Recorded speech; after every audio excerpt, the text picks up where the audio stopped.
Let everyone get seated. Want to welcome everyone for coming out on a snowy day. Just go through, obviously we're planning board member. This is the planning board secretary, Tricia. I'm Michael Stabile, the planning board chairperson. This is Ethan DeMaria, member. Dick Hermans, Steve Patterson, Al Blackburn, alternate member, Scott Cavey, our engineer, George Schmidt, planner, Frank Fish, and Warren's here. Warren, our attorney's here. He'll be coming back in a second. From the applicant, we have Eric. I'm sorry, Reddick. Sorry, and Andrew. Wow, Gordon. I'm all right. So what we're going to be doing here today is we're going to have some talk from Frank and Warren about the process, about seeker, and how the process works as far as evaluating a project like how the board is tasked legally to go through it. Then we're going to go through this document that we created. We listened to all the comments that you guys gave us and wrote into us, and broke them down into categories, had some answers for some of them that we're able to glean from the facts or from submissions from the applicant. But there are still outstanding questions, and you'll notice as we go through this, there are things marked as questions or further things for further review or further information that the board wants. One thing I want to note is that the library has something at 12:30 today, so we have to be crisp. So after we do all that, we're going to have a sign-up sheet. There may be time for limited public comment. Again, we limit to 3 minutes. So everyone can have to say something. As many people as possible will be able to say something, and obviously no calling out or yelling out from the audience. Just so everyone can be heard through the microphone over there. You'll step up if we get to that process and talk. I think I hit all the obviously, this is not a dialogue. We talked about this last time. We're here to evaluate the things that the applicant says, the things that the public says. We're not advocates for either side. We're here to hear from both sides and evaluate the application and the issues at hand. So if you do speak, we're not going to answer questions. We're just going to listen to what you have to say on the issue. We're not going to get in a back and forth dialogue. Also, do not try to get into a dialogue with the applicant or each other. And thanks again for Stan from Pine Plains Views doing a video. We have our own video from our static camera from YouTube, and Stan has his, which will be up on Pine Plains Views. With that, I don't know, was there anything else? I think that's it. Oh, yes, there is some in this document. This morning, I was dealing with it, making a few changes that I noticed that halfway through the document, the numbering and lettering goes haywire. Tried to fix it in the limited time I had this morning. Wasn't able to fix it completely. So you'll notice that at one point, some things might shift from having capital letters to all of a sudden their numbers or whatever, but we'll get it fixed, and obviously not substantively change the document, and then it'll be up on. We have if you go to the website for the town, in our section under committees, boards and committees, we have a link to the public access folder that has all these documents and all some submissions that yes, Jane. The focus is terrible. I don't know for other people, but I'm hardly into that. Okay, we'll see if we can adjust that a little bit. There we go. Is that better? Thank you. Okay, so first up is Frank Fish from BFJ Planning. He's going to go through explain the secret process for us. And hopefully the focus on this is Hopefully you got a handout there, handouts in the back table there, but if anybody needs one, just raise your hand. I got Anybody else? There's still a few on the back table if you need one. Okay. Oh. Just an introduction to this sheet of paper. The first 2 pages of it are just from the actual law that the trustees passed on solar farms, and it's just the part that deals with the tier 3 solar farm, not just a panel that would go up on the roof or the back of your house. This is just on tier 3 because that is what this application is about from the applicant. And then the last 2 pages on this handout are secret. They're right from the secret handbook. So this is part of this. 2 pages from the town law, and then the last 2 pages in the secret handbook as an introduction to where the board is now. So again, I'm Frank. I'm Frank Fish, and I'm with BFJ Planning, and we assisted a committee of the town set up by the town board to do the comprehensive plan. So the updated comprehensive plan, and then we followed that with a couple of zoning laws that we worked with the committee on. One of them is this area here, and we made some changes on some setbacks and really aimed at making approval, making it easier for people not to have to go to the zoning board of appeal. That's the whole other issue, but we worked on that, and then the town board asked us to work on solar law. So what you have on the first page here, the first 2 pages, is the actual solar law, and it's only limited to tier 3. And what the tier 3 says, and the introduction to this, I didn't put in the introduction intent page, but the intent page on this really says that it mentions the master plan, the comprehensive plan, and how the town board set up the zoning committee to then implement the plan. And one of those things was to look at this solar law. Most of it comes from the state model, which the state published, but we did make a few changes in here, and that is to make sure that a tier 3 solar application, which is a large application in space, as you know, 100 acres in total, and that tier 3 requires a special permit. So if you look on this under D1, the very front page, the very top of it, it says tier 3. Number 1, a special permit, public hearing, and site plan review is required, and that's the process that the planning board is in now. It's a special permit, and there are requirements for that permit, and basically they're under 5. And the first one there is really it's really visual impact, and then it goes down from visual impact to the property operation and maintenance plan, and then to preservation of agricultural lands and natural habitat, and then minimum lot coverage, and sort of on the second page, minimum lot coverage with, if you're over 70 acres, which they are, you have a minimum lot coverage of 30%.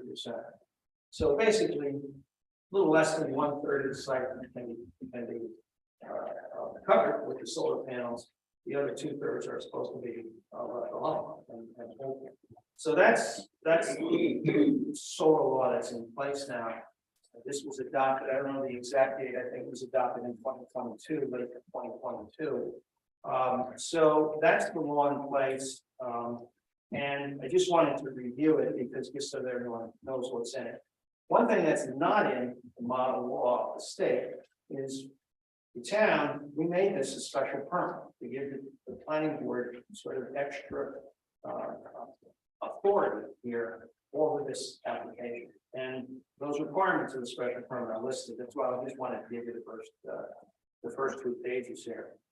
But the second 2 pages, the process we're now in. And by the way, it says chapter 4. This is from what's called the Seeker Handbook. And chapter 4 discusses the very issue that eventually the planning board needs to make a determination on what's called, and I hate to just use this jargon, but determining significance, that's the headline here. And in order to do this, the law, the secret law, the State Environmental Quality Review says that the applicant must submit what's called Part 1 environmental assessment form. This goes over for you. What is an environmental assessment form? What is Part 1?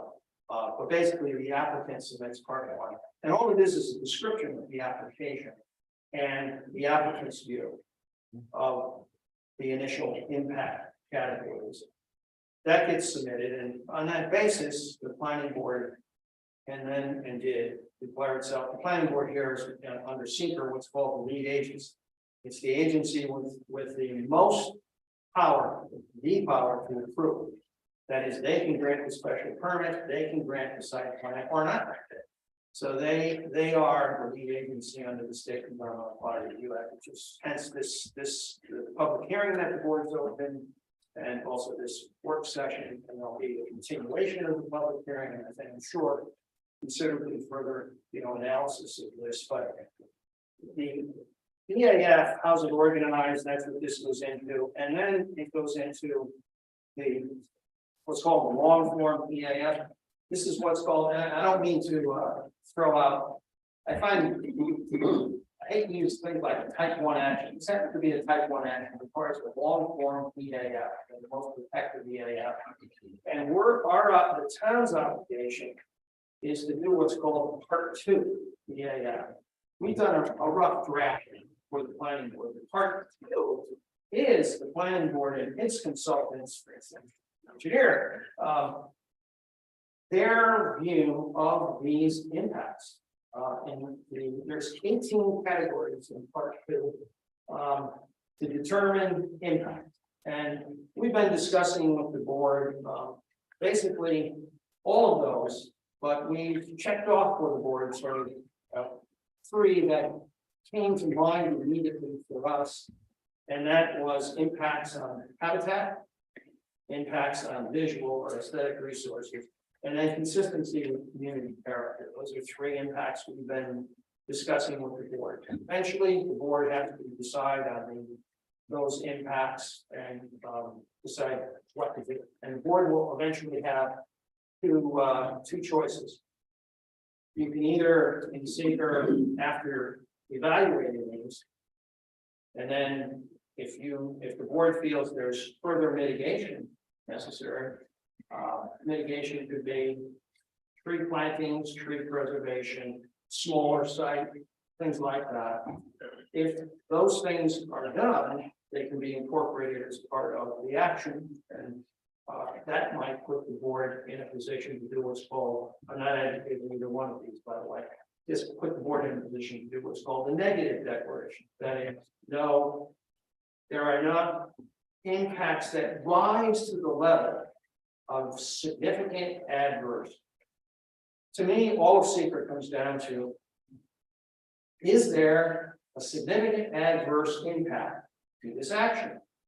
If there is, then the board would declare what's called a positive declaration, and then they would go through a full environmental impact statement. So there's 2 options here, and we're not there yet. The board's not there yet. The reason I just copied these 2 pages is they're in the process of environmental assessment form and what more information they may want from the applicant. So again, if impacts that the board sees can be reduced or mitigated with any part of the action, then the board might be in a position to do what's called that negative declaration. And that ends only secret, because it allows the board to then go on to the special permit requirements and the site requirements. You can't, without seeker, until the board makes its final determination, the board cannot approve it. So seeker must be completed. So it's either completed with either the negative declaration on the basis of EAF, which the board's discussing now, or a full environmental impact statement. The full environmental impact statement is sometimes done. We're involved in solar farms that suddenly become an issue. A number of municipalities were involved in some where this county's done a negative declaration, or involved in another one. In Mount Kisco, Westchester County, where the board's done a positive declaration. So the boards have the choice here on what to do based upon the impacts that they see. And they're also based upon public input from scientists. There are habitat issues here. So the board has these two options before it. It can go either way. And depending on the impacts and the evaluation. So that's the that's where we are. I just wanted to give an introduction to the law and then where we are in Sinker. And again, even if Sinker is completed, that's a very important process. The board then would be in a position to consider a special permit for this and then site plan review. But they must complete Sinker before you actually can approve either a special permit or so that's Thank you, Brian. No, it's very thorough and clear. Warren, do you want to make any comments about it? That's, I just covered it. But I would ask, that we, like to have an attorney-client session with the board after the meeting. To answer any questions you have, not to deliberate, not to make any decisions. But I'm sure the board members have questions about the legal process, which would be more appropriate for me to provide legal advice and guidance to the board.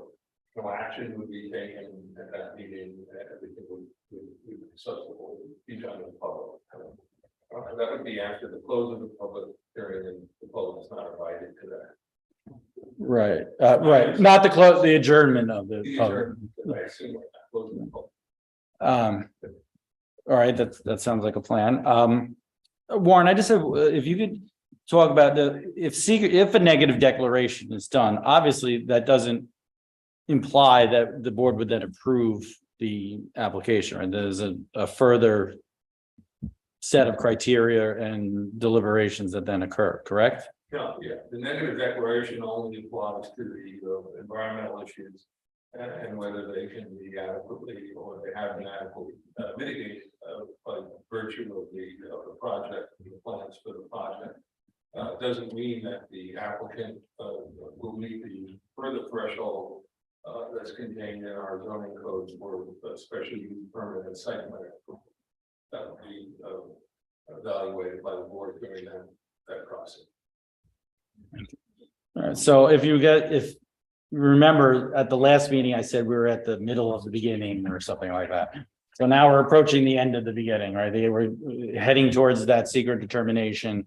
And once we have the information that the board feels that they can make that determination on all the different questions that are listed on that part too. Okay, so now we have our document here that we compiled. As I said, we took into account all the different comments and submissions that were made by the public and their attorneys, etc.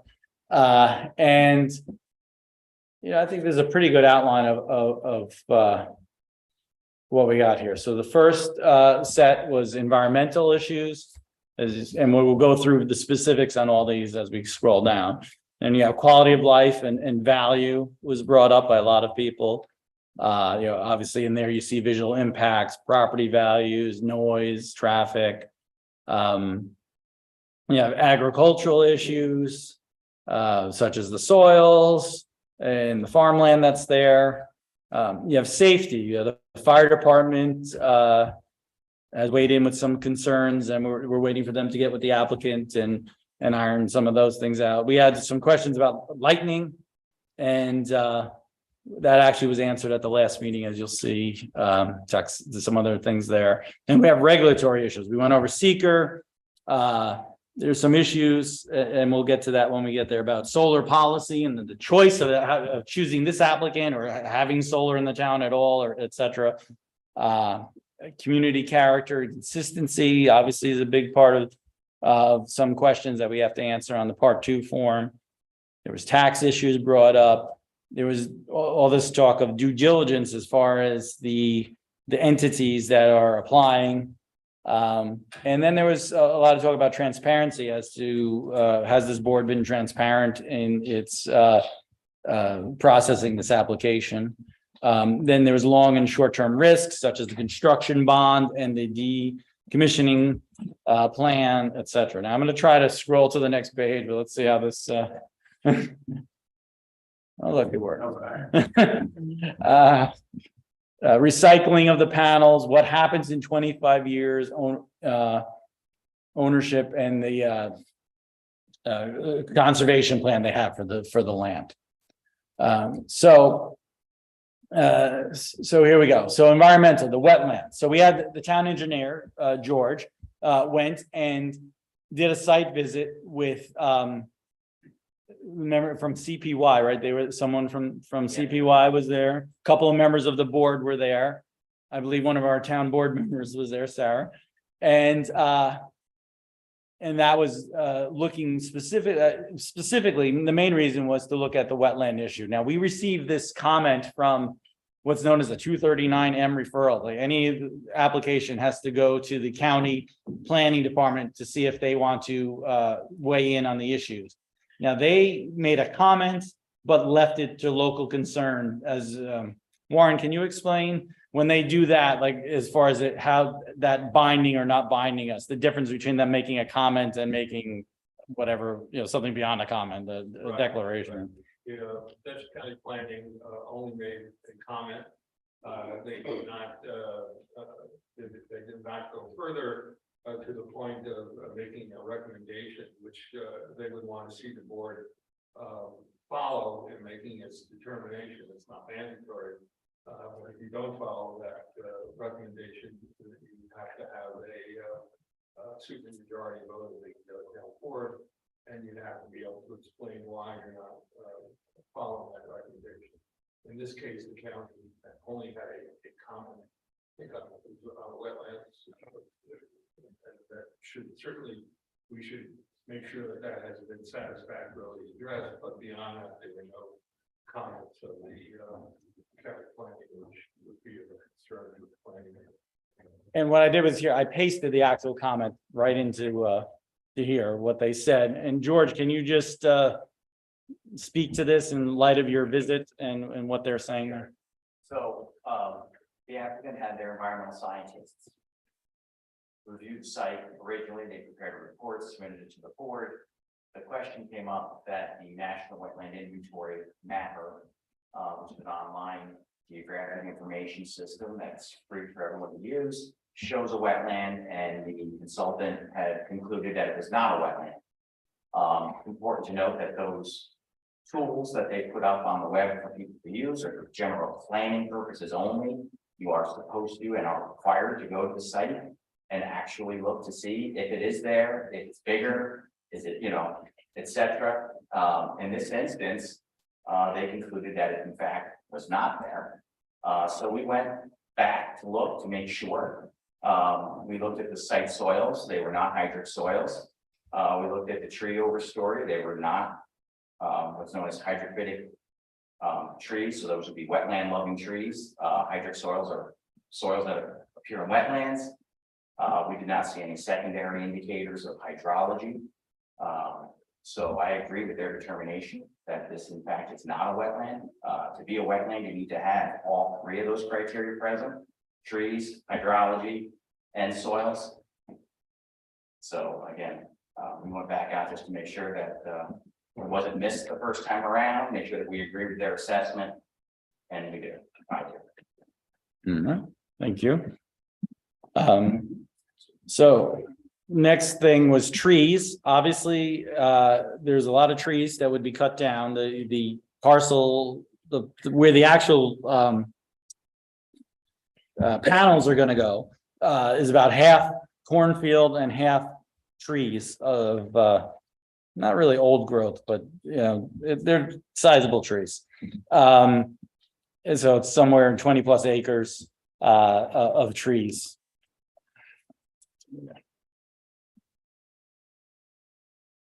We mentioned it at our last meeting, and maybe there's a small amount and it's very negligible possible of beyond trees for screening, which we'll talk later in visual impacts.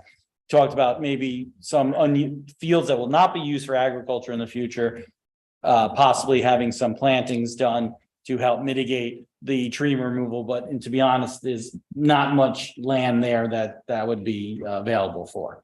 Most of the remaining land is going to be either already has trees on it or is going to be farmed by whoever the farmer that they contract to farm the land. The board has definitely raised concerns about the fact that the trees are just going to be chipped and disposed of. And seems, I don't want to speak for the board, but it definitely raised eyebrows and it makes the board wonder about, like, is there a better way, a better use for all these trees that we're cutting down? And I put there that comment at this point, what is happening is they don't want to do a logging permit, which would be required, I guess, for them to sell the, is that correct, Warren? They would need a logging permit in order to sell the wood or for firewood or someone who wanted for woodworking or lumber production. But at this point, and obviously this is going to be, they've missed the bat window, and so why not just do a logging permit at this point? So that maybe that wood will not be wasted. Wildlife, as far as we've heard, there are no bog turtles or bog turtle habitat on the property, being there's no wetland there, and etc. However, the question that does remain is the bat. We have two endangered. I don't remember if they're both endangered or what. I don't remember their exact categories, but at least one of them is endangered, if not threatened. Northern long-eared bat and the Indiana bats. The questions we have is what exactly are the populations of these species in the area? Would the cutting of the trees significantly affect the available habitat? Like, how much habitat is around? Is this just a small portion of the habitat that's in the area where they're able to live, or is this a larger portion of the habitat? Obviously, maybe George, can you just explain the whole bat window and when they could be cutting, etc.? So the way the DEC and the Wildlife Service look at it is, if you are going to be felling trees in an area where these bats are, they would rather you did that, of course, during what we call the bat window, basically the winter months, when the bats are in fact hibernating, so they're not in the trees. It is possible to do it outside of that window, but that's the preference. So the question that I think the board's been discussing, if I'm phrasing it correctly, is okay, even if you did fell these trees and remove them during that window, so you didn't physically harm any individual bats, would the removal of that habitat have a significant impact as well? And that's the question I believe that we're Agreed. trying to have answered that. And then you go from there to what, are there any other impacts on wildlife of removing that acreage of trees? Would the fenced in area affect wildlife corridor? That point has been brought up, or a question has been brought up. Monarch butterfly was brought up at the last meeting. Not currently an endangered species, but it's I think due for listing in 2024, and the board, I would guess, is concerned about the effects on that. And there was some talk that it actually might end up benefiting that particular species because there'll be meadow and they can plant milkweed there, and it could be more conducive than a forest would be for the butterfly, at least.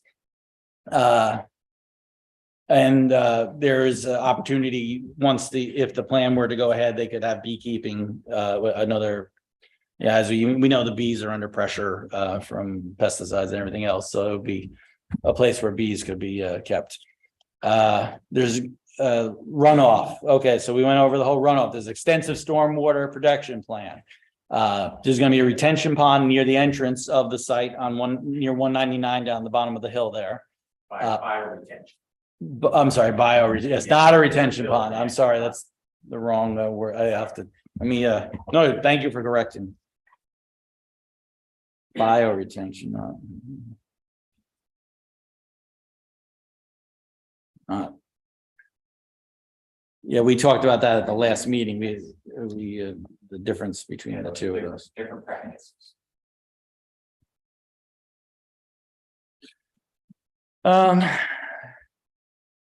Is there there was a question whether there was risk to it for additional runoff heading towards Sugar Hill Farm to the east, to the west of the property. And if so, what can be done to mitigate this? At the last meeting, we talked about this, and I would say it was fairly extensively shown that there's things there, which I don't remember the name of, but incorporated into the stormwater plan that would prevent that. What were those? Silt level spreaders. Yeah. Level spreaders. Level spreaders, yeah, more permanent, yeah, those rolls and that's during erosion control. Follow site being disturbed. Prevent the water from channelizing, cutting rivulets or eroded gullies into the soil. Okay, herbicides and maintenance. There's going to be, according to their operating plan, there's no herbicides will be used in the maintenance of the fields. It will just be periodically mowed, no washing of the panels, no snow removal on the panels. We did have a question about plow, will the road be maintained and plowed? Like, so is that ready for, if there's fire trucks have to get up there, et cetera, or for other reasons for accessing the site. Quality of life and, okay, so now we're on to the next major category out of environment, quality of life and value. Property values. Warren, you told us that this is not part of the seeker consideration, right? Property values. And right, so is it appropriate on the next step for us to consider that, or is that not even in our purview at all? It's in the site plan. So okay, so it could be part of this. That was a question that we had. Visual impact. Oh, sorry. Right. The next step. So visual impact. The applicant provided pictorial views with original submission. Site visit by the board confirmed no or minimal visual impact to most nearby properties, not all, but most. The site visit also indicated the site will be visible approximately 3 homes located off of Skunks Misery Road and sited on a ridge overlooking the valley about 1.25 miles away to the southeast of the site. Additionally, the site would be visible to the fire tower 4.7 miles away. The applicant performed additional visual impact line of sight studies and presented them to the board. And at the last meeting, we asked for at least one. Did we say more than one? What was the second one? South. South and then southeast? Yeah. Right. So at the last meeting, we talked about 2 more line of sight. What are those studies called, George? Those particular Line of sight, it's a visual analysis. line. Okay. And we also asked for some more clarification on the ones they provided as far as distances along the lines that are drawn on those studies. So, and also asked the applicant to look up on Carson Road to see if that's a candidate for another line of sight study. So there was another question raised there's a on the site in the southeast corner, there's a row, like a peninsula almost, it looks like, into the cornfield of evergreen trees. And then at the top, so the northeast corner, there's more evergreen trees that would be cut down as the site plan currently stands. And we had questions whether that would expose further visual impacts. When we talked about the northeast one, the northeast one, according to the line of sight study that we received, and we went over at the last meeting, it seemed to indicate that that would not be an issue, even if those trees were cut at that point. The little peninsula one that's in the southeast would probably definitely open up more panels to be viewed from the southeast. The board directed the applicant to provide an analysis. Okay, yeah, we talked about that. And so some other questions we had, should a view shed map be created? Can you explain what that is, Jordan? Yeah, generally what you do with a view shed map is again, using generally these days the geographic information system on computer with mapping and whatnot in it and elevations, you can say here, given this location, where can I be seen given certain parameters? And it'll tell you where you can be seen. We didn't go through that exercise via computer. We did that via field visit and by driving around physically to pick out where these sensitive receptors are, right? That's we've been doing a real-time view shed analysis, if you will. So So you guys know your own neighborhood and where important views are better than a computer is going to be able to tell us. So that can substitute for, Oh, absolutely. Again, that's the way it's been done since time immemorial. It's pretty fast and easy, and it looks impressive for an engineer or a GIS specialist to type on a keyboard and do a fancy map. I have a master's in mapping. I'm not trying to downplay mapping, but I have a hard time swallowing the map giving me an answer better than the whole post. are there any other visual impact analyses that are out there, other technologies or anything else that could be done? Well, there's a myriad of ways of doing it, yeah. But again, I think the line of sight is a good way, as long as it's done collaboratively with the board, and the board is the one picking the receptors. And with, input from the public as well, so that we're making sure we're looking at it from the critical. If it works from those critical receptors that are identified, then it works everywhere. That's the logic behind it. And we had talked about, possibly having some coordination with people that have these concerns, that have the homes, and, having something in the field that, on a certain date, come and look and you can see or take pictures and see, what you see from your house. I don't know. I mean, that's something, the board kind of likes the concreteness of that. Like here, this is what, Again, if you want to put a balloon at 15 foot high or something, the highest point of one of the panels, mark the corners or something of that nature, or the highest point of where one of the panels will be. That's another way of doing it again, and then it's essentially the same thing that you were doing.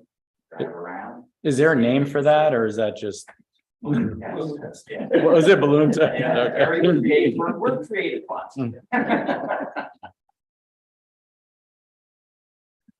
Hopefully it'll be low enough when we get shot down by the government.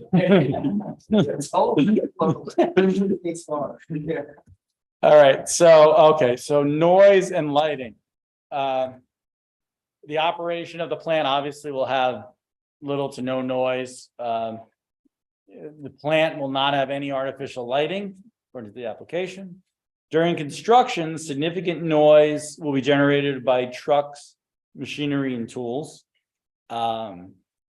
We have a question that was brought up, will there be lighting during construction? Depending on when this is actually done.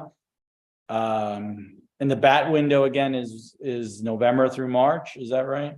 So you could end up with winter months, things going on, and the sun going down to 4:30. Are they going to be wanting to have lights there to keep working? And is that the case? What can we do to mitigate that, etc.? Additionally, the tree clearing and chipping will be very loud. That also, so this is where I get to it here. The board will consider construction logging hours in order to mitigate the plan as approved. But what is the effect on this on the surrounding wildlife? It needs to be considered, like, if there's not bats on the property, but there are bats nearby or any other wildlife, how will that be affected by these giant chippers going for, it's been estimated 2 weeks to cut and chip the wood.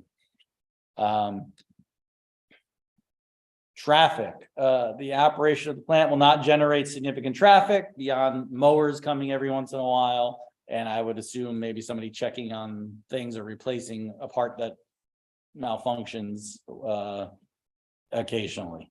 And if you remember, I know we don't have the site plan up here right now, there's where it connects to the to the grid is over by the substation. And so there might be some traffic there once in a while if something happens with that machinery.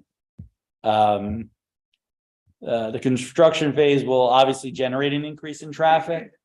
The applicant will mitigate with flagman and signage. I mean, I don't know what else we could go towards reducing that. I mean, the trucks are gonna have to deliver the panels, the construction workers are gonna have to show up, et cetera, et cetera. It's protecting the traffic plan in place to get to that point. And again, just, just like, noises that are created, we want to be cognizant of duration and frequency, so. What time can it start, what time does that have to wrap up, that also plays to your light question. Right, that's true, like, pulling out of there in the dark, coming around, down that hill. And the DOT would be looking at that also, or is that DOT only? will be looking at it from purely a traffic standpoint on their road, again, you're looking at it. Well, will they from look a at the, slightly different perspective, but yeah, they're not mutually exclusive. will they look at that whole construction aspect of it? They will absolutely. And now how does that work? Like, could there be temporary, like reducing of the speed limit through that corridor during this time? Just like any other work zone, right? Right. Reduce speed, so that those signs could be required, where the signage is required, the notification. The motorists, again, flagman, et cetera, yes. And who does that? What Who, I'm saying is the DOT is gonna look at that, right, but it doesn't preclude. the Us board from also. looking at it. Again, Okay. and then I would suggest that any comments we have in that regard that we come up with, we copy to the DOT, so you're aware of it. And at the same time, ultimately, as we, if we get that far down the road, all that stuff has to be on the plan, any notations about, hours of operation, duration, it doesn't just live in the minutes. It would have all. right. Okay, community solar. So that was some questions that were had about obviously the applicant talked about how we'll have 90 days as town residents to sign up on as part of the allocation, for lack of a better word, of the megawatts that'll be generated by the plant, and you would get 10% off your electricity bill. In fact, I guess we're part of some other, or I guess, well, then what happens, if after 90 days, it opens up to people outside the town. I don't know, I and several other members of the board received a coupon the other day about signing up for Nexamp, which is who would be operating this facility. So obviously they have some other excess capacity somewhere that they're offering people to sign up. But that would be the same thing. You'd sign up and get 10% off your bill from Central Hudson. You still pay Central. No, wait. Andrew, just correct me on that. Who do you pay? Nexamp. You pay Nexamp and then they pay Central Hudson for you. Is that right? Yeah, unless there's a scenario to pay what was So there was another question. We went over it at the last board meeting that will having that generation facility dumping power into the grid in our town affect any homeowner from putting solar on their roof. Because there's only so much capacity of the grid at any one time due to the infrastructure that's in place. And to be honest, I don't remember do you guys remember what the answer was to that? I think it was no.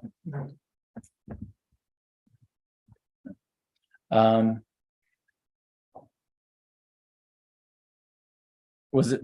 All right, well, we'll probably go over that again. So There's no impact on that. There's This no- project will prevent someone from doing any roof mounted or ground mounted residential solar, for a home or something that the capacity that this type of project needs is large, right? So, the utility, whoever has jurisdiction, actually does a study to see if they have capacity in their feeder and their circuit that serves this area. Any upgrades, the applicant's required to pay for to bring up that capacity. So if we're talking about,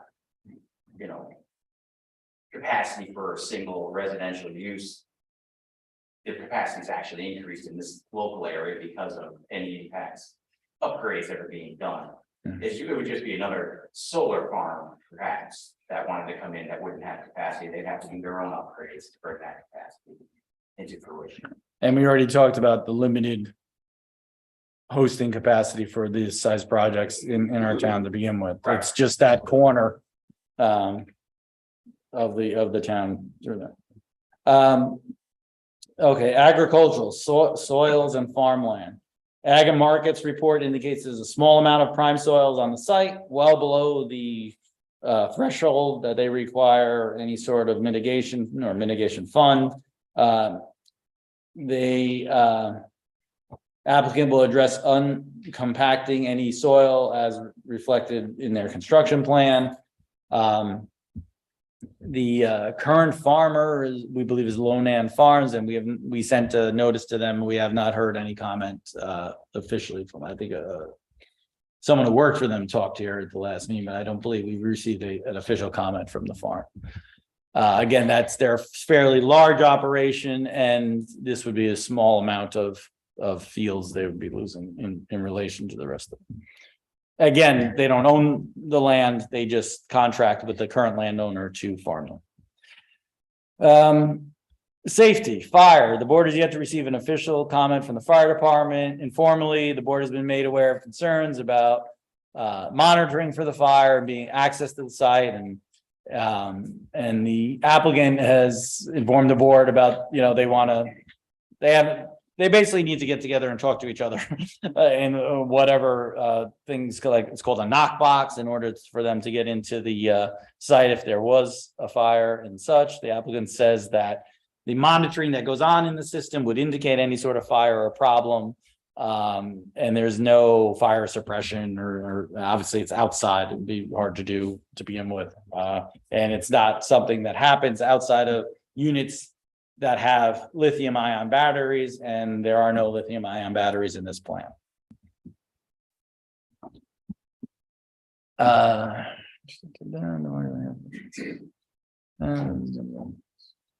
the board has not been able to find any real evidence of like that these are in danger. You know, there's no danger of fire from these types of facilities. As far as we could tell, there's no maybe there's some, you know, here or there, I don't even know. But we have not been shown any evidence that this is a significant risk of fires happening.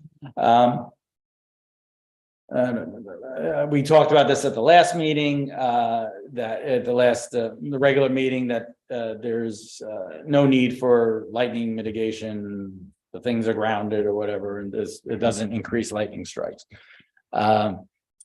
Toxicity. This was brought up by a lot of people talking about the toxic or the metals and such that go into the manufacturing of these panels. But once they are made and shipped out, as far as we can tell, any study or information that we were able to look at, they do not leach anything into the soil. They don't, you know, aside from grinding them up into dust and then spreading them around, they do not emit toxic materials.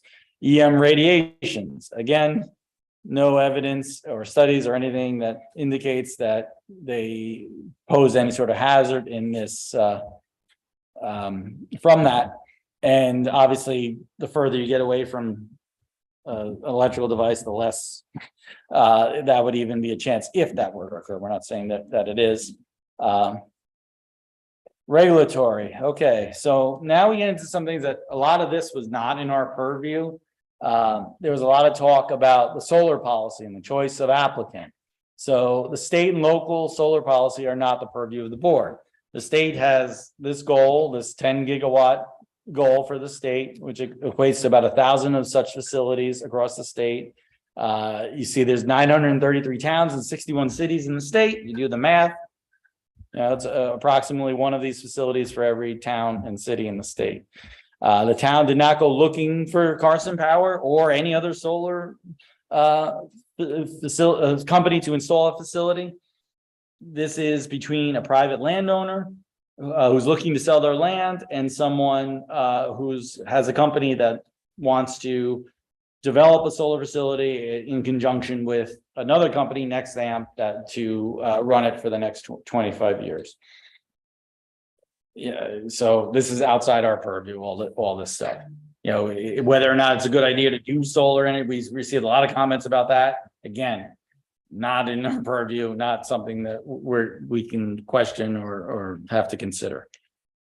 Okay, so seeker. We kind of went over all this already with Frank. Let me just see if there's anything I want to hit upon. No, this is all. We talked about the February workshop. We went over the draft. Did a quick run through on the EAF part 2. There's still outstanding questions from that the board is not satisfied and able to answer one way or another at this point. Community character and consistency. Clearly, this is consistent with the zoning code that I put clearly twice, clearly allows this use in this zone. The town as we talked about, the town passed the zoning amendment to allow solar generation facilities in the rural zone. And it went through a lengthy committee process, and it went to the town board, and the town board went through a public hearing process and seeker process in adopting that zoning. Is it consistent with the comprehensive plan? I went and looked at this, and I was actually surprised because I thought we talked about it in the comprehensive plan, but it does not specifically mention solar installations. It mentions renewable energy in general, and that as a goal for the town. That said, the comprehensive plan was amended and updated contemporaneously. That's the wrong word there. With the beginning of the drafting of the solar law. The question, that's a question I guess we could talk about, in our attorney-client session. How does that affect the analysis that we do? Because I could tell for a fact it was definitely on the minds of the people that were working on the committee, and it was started at the same time. The solar law process was interrupted by the pandemic, and that obviously delayed it till once the town board was able to finish the process and get around to voting on it was last year. But it started back in at least 2019, if not 2018. And that was, and the comprehensive plan was, the newest version of it was adopted in 2019. How should the board view this in light of the solar law and CP undergoing seeker process and consideration by the town board? Town board was aware of the hosting capacity and therefore the implications this posed to the siting of solar facilities when they passed the law. Is it up to the planning board to second guess those processes? So again, that's a question we'll talk to our attorney about. Tax issues. So people brought this up again. This is the pilot law, which is payment in lieu of taxes, that was passed by the town board, and the negotiations that they would then enter into with the applicant is not within our purview. The project would have a marginal benefit to the community over the span of the project due to additional tax revenues versus the ag use. But what that actually is, and as far as evaluating that is outside our purview. Due diligence. This was brought up a lot at the last session. The financial viability of the project is beyond the scope of the authority of the planning board. It is not the job of the board or the town to solicit companies to construct solar projects in the town. Again, this is a private entity entering in an agreement with a private person. It's up to them to have their ducks in the row that this business makes sense and will be viable. So that's basically what I just said. Obviously, we'll get to that a little later. The town has ways to protect itself from any possible negative aspect of the company going out of business, et cetera, before they finish the construction. Or if it were already completed and were to go out of business, then there was the decommissioning plan. So you have a construction bond and decommissioning plan that protects the town in those instances. Beyond that, it's not our purview. Transparency. A lot of people brought this up, and the board definitely felt that was not unfair, but that, we understand that people don't usually follow our meetings, and then all of a sudden you hear about something and it seems to you that it's like being foisted upon you, and it's a freight train that you can't stop, et cetera, whatever the things that were said at the last meeting. Again, there was a beginning, middle of the beginning when we had the last meeting. The board was very transparent about it. The public hearing in January was noticed, see here, for everyone within 500 feet of the property in December. Additional notice was sent at my direction. I drove around and said, hey, these houses on Skunks Misery, they're well outside the noticing radius. And I had Tricia notice those properties. We went down the county tax map and said, notice these, and these. One thing I want to note, a lot of people in those area seem to have, these might be second homes or had other homes, and the tax address on file with the county which is what we go by as far as mailing to landowners. Might be in the city, might be somewhere else. And so those notices went to whatever address is on file with the county. If those are no longer valid addresses, you should probably update it with the county. We can only go by the records that we have. And so that might have delayed some of the notice for some of you. Additionally, at the January 11th planning board meeting, we talked about the ag data statement, and the question was raised: did we specifically send notices to the farms within 500 feet with, I guess, I don't know if a copy of the ag data statement went with that,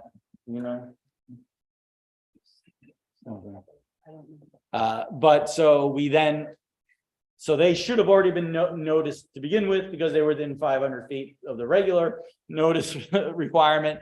But we sent again to all the farms a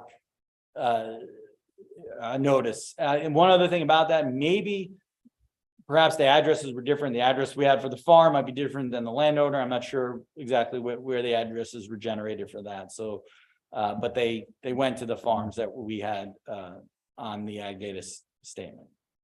All meeting notices were posted on the town website, on our Facebook page.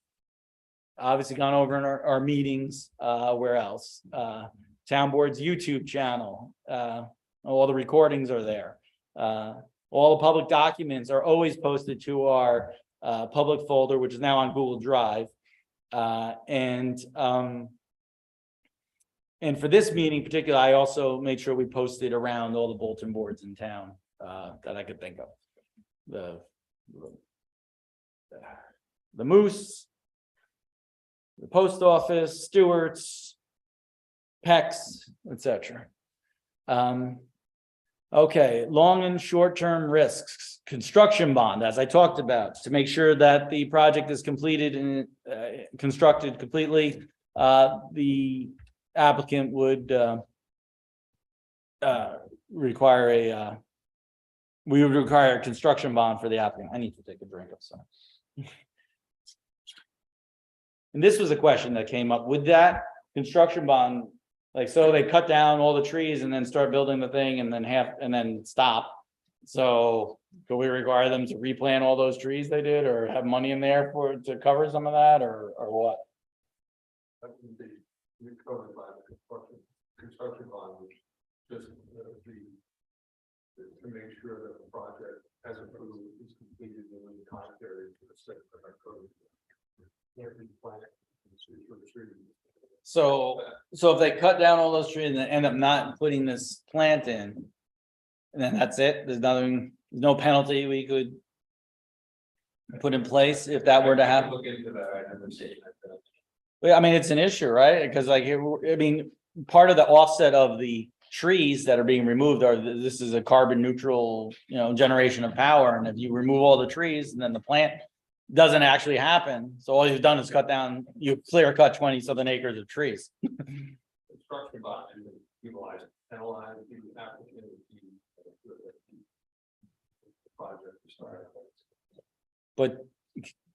can it be required, but there's no way to require them to return the land to the way they found it kind of thing? You can't. So that's a risk, I guess, then. Decommissioning plan and bond. The applicant will provide decommissioning plan as a condition of approval. The applicant will provide a bond that will cover decommissioning and returning the site to its original condition. Again, we have the same question that was brought up. Could we require them to plant a whole bunch of trees at the end of the decommission? You can require planting of trees, but you're not gonna plant replant an 8-inch tree. Possible. Right. I mean, I prefer to make it clear, I can see the other, but Well, we understand that, but at least to try to hurry along the process, you know, I mean, how long does a cut meadow turn into wooded land again? The bond will be, the board would like, I don't, again, this would, we'd have to talk to our attorney about this. Would we like the decommissioning plan to be reevaluated at some periodic interval in order to make sure it's of its sufficiency based upon inflation, changing technology, et cetera. So we want that into the yeah, that's usually standard that you have a process for reviewing the items to the bond. recycling the used panels. The applicant will dispose of or recycle the equipment as provided by the regulations at the time of decommissioning, again, outside our purview. We only care that they decommission and remove them from the site at that time. The board does not have the wherewithal to anticipate what those regulations or recycling technology would be in 25 years. You know, who knows? What happens after 25 years? The board does not have the wherewithal to anticipate the energy or regulatory situation, the energy requirements of the state or the regulatory situation in 25 years. The applicant anticipates decommissioning in 25 years. It is hard to anticipate the conditions and state priorities that far in the future. The board should anticipate that this could very well be permanent. And I think that's how we, in my opinion, should look at it. Like, next, ownership and conservation plan. The plant will be constructed and operated by Nexamp. Carson Power is only tasked with developing and going through this process. Is that accurate, Andrew? Is that Quite a few other processes. Oh, right. All right. A real estate investment trust, a REIT will own the property. The REIT will place the development rights in a conservatory land bank permanently, precluding development on the site except for a single farm homestead down probably along near I think the area on the northeast corner along Bean River Road had been talked about for that. Farming will continue on all remaining fields on the property, and then obviously when it's decommissioned would probably resume on the fields under the panels. Whew. And now we're at the way timeline and way forward, which we kind of went over already. We have to get to our determination on those seeker questions and then the overall question of whether or not it's a negative or positive declaration. So right now, what I would like to do. Oh, we're doing all right. We're going to take a break for a bathroom, etc. Trisha is going to have a sign-up sheet. We're going to, like I said, time for limited public comment, and anyone who wants to talk, 3 minutes each, can sign up with Trisha, and there'll be there's a microphone over there, and we'll have you step up there. You tell us who you are, where you're from, and we'll hear from you. 5-minute break. 5-minute break. Yes.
Stop.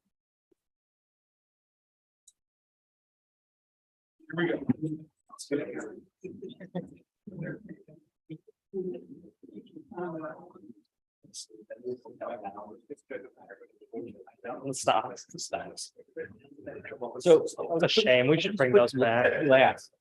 I'll put you last. Sure. That's what I know. So like 5 or 6. Oh, is that, okay, so, we have a few people that want to speak. Obviously, we go over here to the, PA system and then, can we see? Can someone check if that mic is on or if it's, ready to go? Please. There you go. Thank you, friend.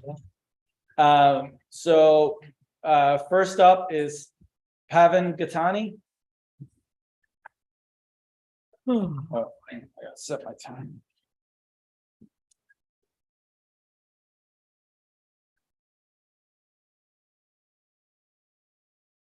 Thank you, everybody. Thank you for coming. Thank you, the board. Quite a few questions I think still remain kind of in a murky area, which we still focus, and I think I should ask the board respectfully to make some comments on that. In the PowerPoint presentation, it was clearly written there's no toxicity associated with these panels. I kind of disagree because these panels are coming from China. I think I did bring it up in the last meeting, the composition of how these panels are made, what are the chemicals or metals which are obviously have toxicity in them. And for the board to just say that we have found out that these panels have no toxicity is something which needs to be evaluated. I think that is something which is a dark area, gray area. We don't know who the manufacturer of these panels is. We don't know where these panels are exactly coming from, except we were told that we imported from China. So I think that statement is a qualified statement, and whatever information is available publicly, these panels do have toxic components in them. Thank you. All right, next up is Denise. Taglieri. What is it? Bottiglieri? Bottiglieri, yes. Can you turn up the mic? I just got. Well, thank you, that's a segue for me. If they are coming from China, you could generalize it that they have toxic components. I spent my whole life in the pharmaceutical industry, and I won't even take generic drugs because they have toxic components in them. So if the generic drugs have toxic components, what makes you think that they're chemicals? They're not. They're open to the earth. There are going to be 20 million of these panels, I think, in the United States or New York State, that after 25 years, what's going to happen to them? But we moved here because of the land of the view. And we live on Skunks Misery, 389 Skunks Misery. This is going to be in the direct line of sight of my house and my husband. But if I take that and step to the side and see if we could fix this somehow so we don't have to see it, I'm still concerned. Because these are produced in China. How are they produced in China? With fossil fuel. They are trucked, okay, or shipped over to the United States. What is that? What happens? That's CO2 emitted. They are trucked from California over here, more CO2. After that, they have to be constructed, more CO2. The land has to be cleared, more CO2. You ship the wood, okay, or you burn the wood, more CO2. You're actually starting at a deficit that you would not have if you never even did the solar panels. And I realize that this is something that New York State wants to do, but I think for the town to be part of this and for us to be part of that is a bit negligent when we're looking at the overall opportunity to do green, but not with 25,000 solar panels in our backyard. Then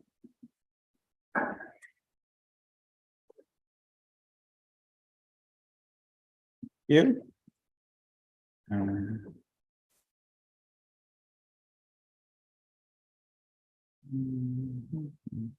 Next up is, is Ed Bono.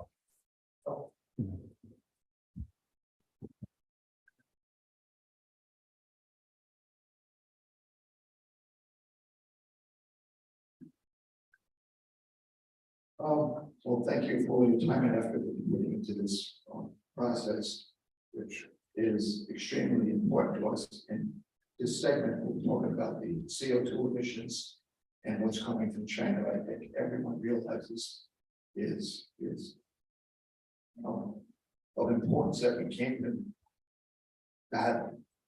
just look at the world news, what's going on around the world.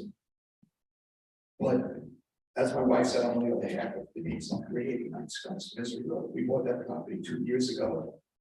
And we've been developing it ever since. And spending considerable amounts of money. So we just find this absurd, almost absurd that 2 years later, we just found out about it after we've already, invested a bundle of money. And we only found out about this superficially from one of our neighbors. But anyway, aside from the environmental impact and the nature impact, I'm concerned that our home values, as townspeople, that pay taxes, we would hope that the planning board, their first concern would be the townspeople, real estate taxpayers. And only not a significant, but a relatively large parcel of land, our taxes are higher than many of people's taxes. So I would think that our concerns would be paramount, since we're gonna have a visual view of this facility. So I'm upset that we weren't advised of what was happening or in the process. And to get to this point where we don't even know for sure where our view is going to be of this facility, this is something that very easily could have been done 8 months, a year ago. You put a stake in the ground, you put a balloon in there, then you go around and take pictures of the property values and you present it to those people. I mean, I could do that. I don't understand why we're at this point today and we don't even know. So I would hope that the planning board, that would be the primary concern, because we're townspeople, we're going to be living here full time, and we're paying taxes. So I just wish that we would proceed very carefully and slowly and evaluate all the things that we've discussed and brought to your attention today. Thank you.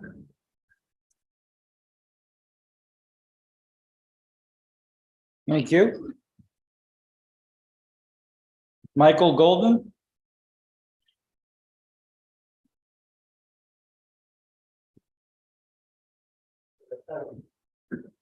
Very good. Uh, Hi.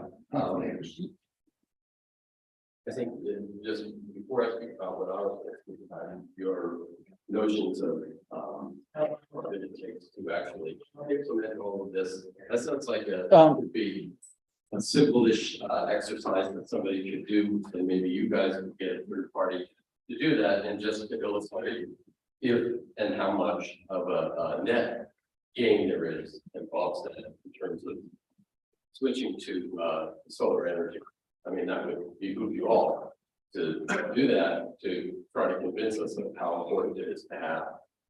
What I'm really concerned about is and I have been, I mentioned this last when I was up here, the vagueness of this layout, and somebody else here in the meeting just pointed out to me there's a sectional diagram showing some of the sightlines from some of the places, and it's very generic too. It's very diagrammatic. The little trees come from whatever, just little, they're all the same size, they're all the same shape.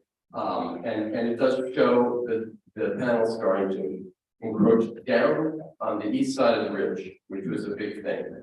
I think we have to see not just the diagram, but a realistic drawing with a topo map, which shouldn't be that difficult to do, to prove to us that you're not going to come down the east side. Maybe that diagram of the section is just too generic for our purposes. Maybe it's inaccurate. But also the trees that go like the Lawrence I think they have to be specifically marked. Each tree's gonna come down. There has to be a third party that observes that only those trees come down. No more, no less. I know what it's like when you turn loose a bunch of guys with chainsaws. Next thing you know, they're down and the replacement trees are, I don't know, this big. Is there a specification on the trees that you said you said obviously you can't plant the short trees, but is there a spec, is there a requirement in the agreement you're making on the size of trees that they're going to plant? And this ties into what you were saying about the balloons and everything, that it does seem like, can we not get a date where we're all going to go up there and see the trees marked and understand what you're gonna do? Again, it's a process, and I think everybody just wants reassurance and not to wake up and all of a sudden see this factory. Because it could be that, or it could be really benign. We could say like, we can't say this from anywhere, it's 2 miles away from some people, but maybe it's not that. I don't know, but I'm hoping that somehow you can allow us to understand exactly where this is on the site and what's going to happen when the trees are down, when the trees are coming down. Thank you.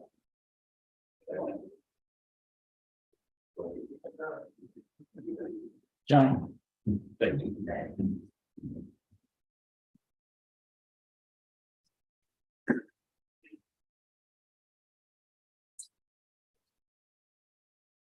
Good afternoon, 7 minutes. My name is John Lyons. I'm a land use lawyer. My firm is Grant and Lyons. We're in Rhinebeck. And we represent 10 folks who are citizens that are neighbors to this proposed project.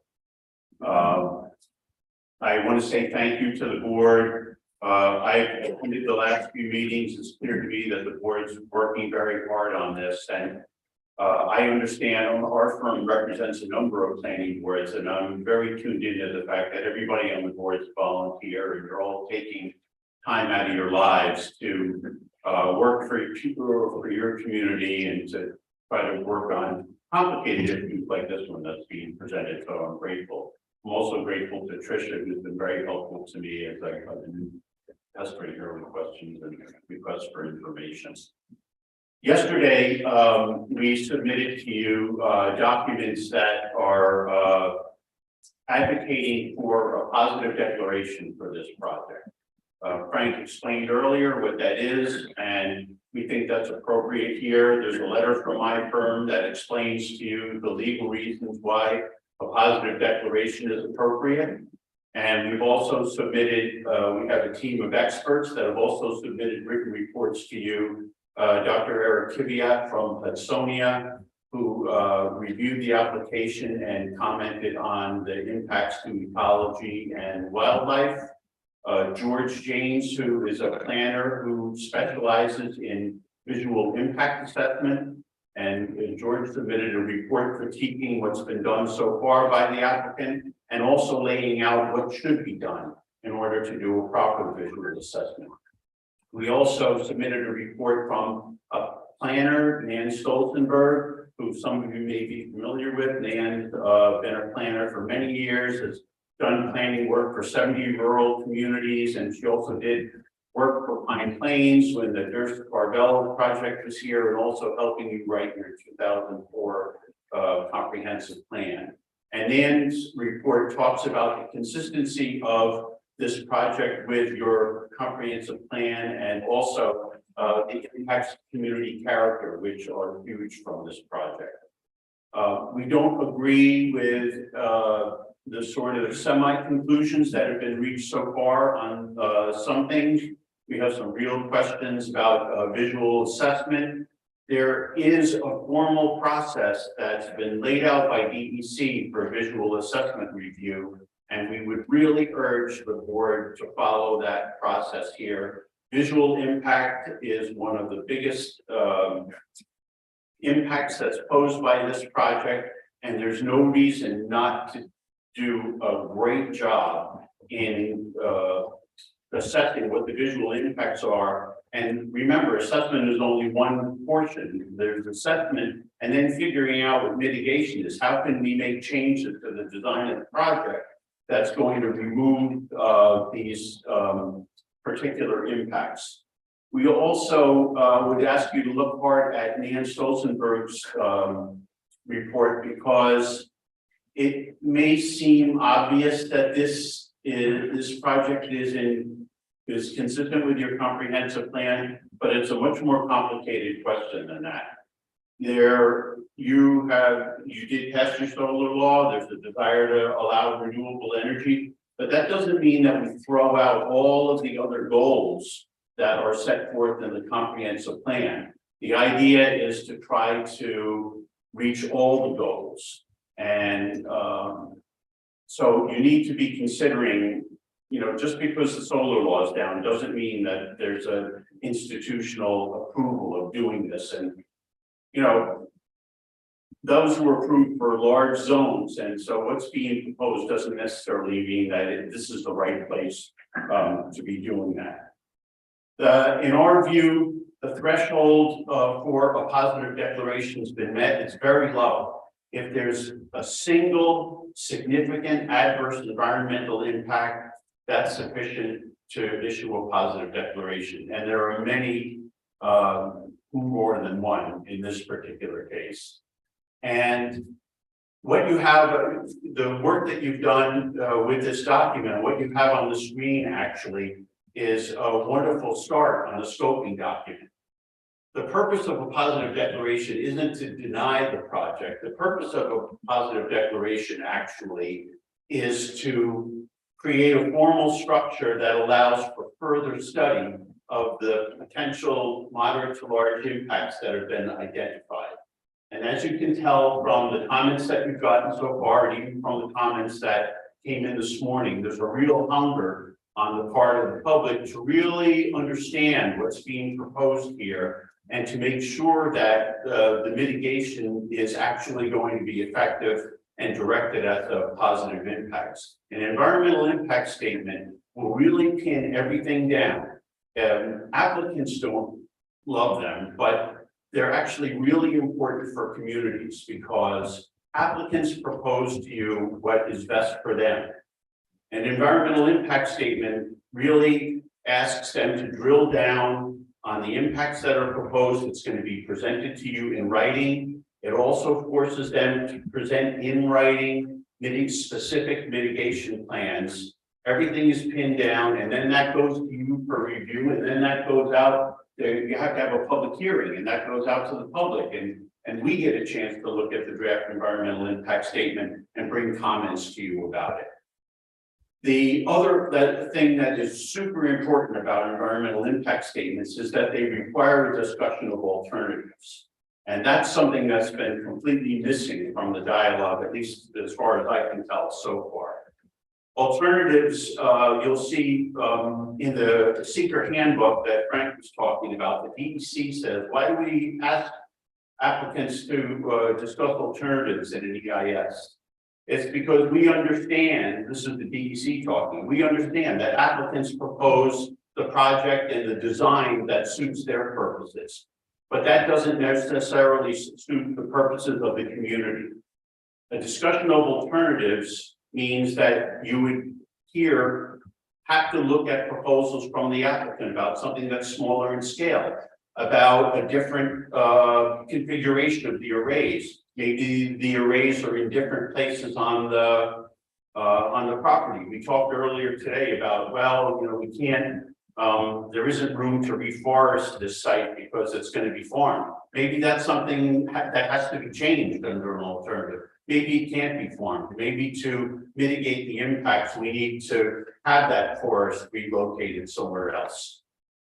So the alternatives are really important, and an environmental impact statement is going to mandate a consideration of that, and it's going to provide a vehicle for a robust discussion and consideration of those alternatives. The other advantage to the community of an environmental impact statement here is that it's going to make all of that information that gets submitted in the draft is going to be available to the public so that everybody can see what's being, being proposed exactly in writing. They're going to have a chance to comment on it. And it's also going to give everybody a chance to breathe and think and consider so that they can make good comments. And hopefully that our comments from the public are going to be able to make the project better. Hard questions, close scrutiny are really the ways that projects are improved. And an environmental impact statement in this case would really be the best vehicle to do that. And the legal basis for a POSDEC is already right there in front of you. Thank you for being a little bit liberal with me on the time. For those members of the public, the reports that we've submitted, I think Tricia will be up in the Dropbox for the planning board at some point. I do have a few paper copies with me today. If you want to take something home with you, please let me know and give them out for as long as they last. Thank you very much.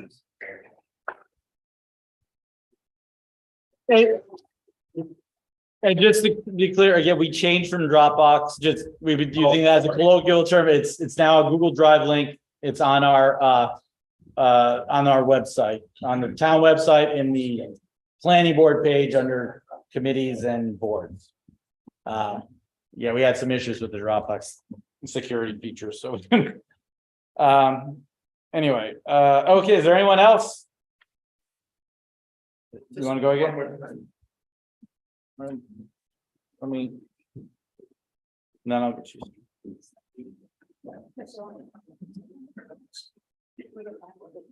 Just wanted to ask the planning board, would they be considered enough to confirm that there was an alternate offer made on this parcel of land by an entity in the town for purchase of this land for the full asking price, the closing in 30 days? And was that really brought up to the board that this is something which did come across to them and the board was not aware of it? Because this is something I think should be made aware to the public if they're not made aware of it. It's not really in our purview. Well, Stan, do you want to go? Stan had his hand up. Just a quickie. Sure. 10 minutes.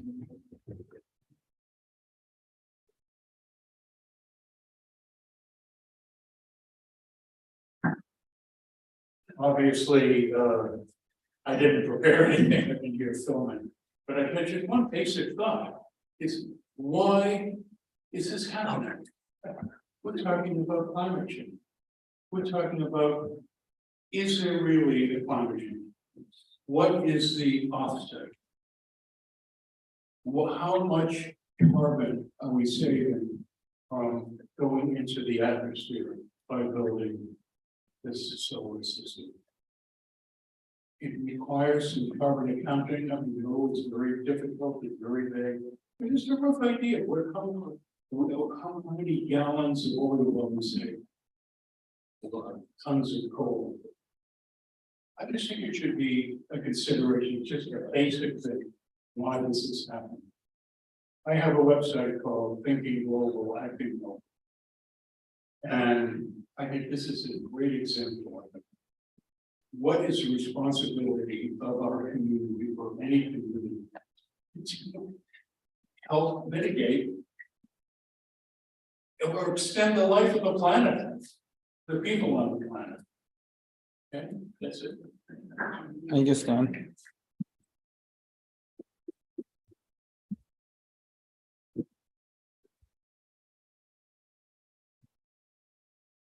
I'm Allison Gallagher. We live at 387 Stones, Missouri. We are the White House that he keeps referring to in all the presentations. We moved here about 5 years ago. We're from New Hampshire, from kind of the countryside originally, and our family has owned farms in this area for a number of years that have been put under conservation to help protect the land and bring positive impacts for future farming and people who live in the area. Our kids go to school here in Pine Plains. We volunteer at Willow Roots. Our family farm is sponsoring a Little League team. You know, we're trying to make positive impacts to our community and where we're living. And I think it's just important for the board to think about what is the positive impact of this project. Because we had a great conversation with Andrew, he came to our house, he saw our view, he kind of helped us think about ways that, he thought about ways that can help mitigate the view. But I worry about our tax value and property taxes, that if the value really does go down and in 20 years when we want to sell it, possibly downsize, move somewhere smaller, closer to the community, what would happen then? We've been trying to make all these positive impacts in our community. Carson Power is, do they have ties with this community? What's the benefit that they would have having this project here in Pine Plains for our community? Do they live here? Have they worked here previously? 25 years from now, when the solar panels come down, they're gone. They're not staying in our community. They don't have a long-term interest here. So that's just my concern about what's best for our community for the long-term interest of it.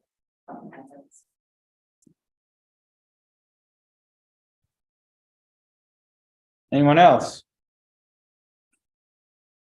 Wait, this is not me speaking, it's my son, the tall, like, keep that, we spoke last time. We got a long letter about it, first of all. Your name is? I'm sorry, Anna Gattani, 504 Penguin Road. We were having coffee across the street, and there was a sticker there, what did it say? Pine Plains, love it or lose it? Okay, whoever came up with that, I think that should be outlawed. But he says, I'll just paraphrase.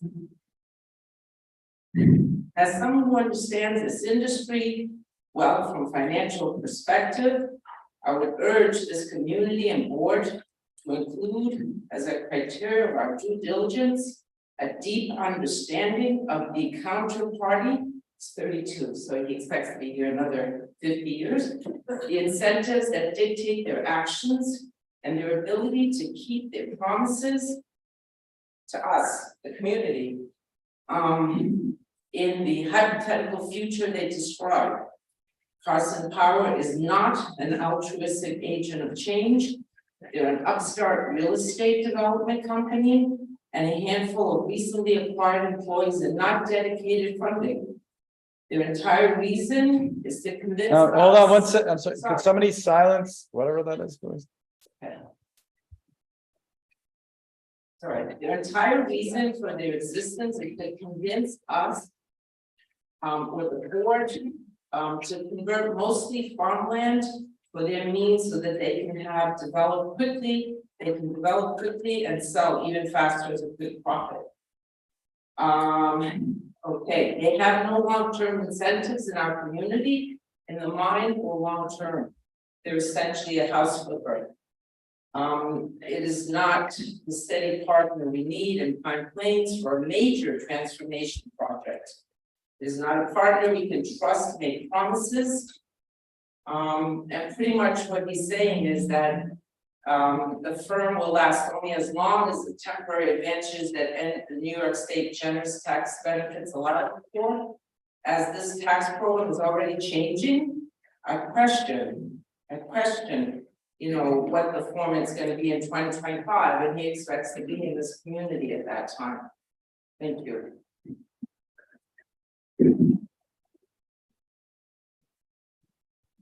Anyone else? Okay, with that, we're gonna adjourn the public hearing, leaving it open. We are going to retire into an attorney-client session after this. So thank you everyone for coming.